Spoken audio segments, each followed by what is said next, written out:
நான் விஜய்னா முதல் முறையா தைரியமா பேட்டி கொடுத்துருக்கீங்க போல. பரவாயில்லையே, வரவேற்கத்தக்க விஷயம்தான். ஆனா நீங்க பேட்டி கொடுத்தது யாருக்கு? தமிழ்நாட்டு பத்திரிகைக்கா? இல்லையே, NDTVக்கு.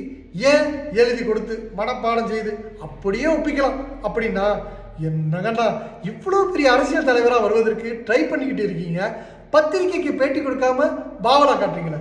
கட்சி ஆரம்பிச்சதுலேருந்து கரு சமமாக இருக்கட்டும், இன்னும் சமீபத்திய நிகழ்வுகளாக இருக்கட்டும், உங்க பின்னாடி நம்ம தமிழ்நாட்டு பத்திரிகையாளர்கள் லோன்னு அலைகிறாங்க.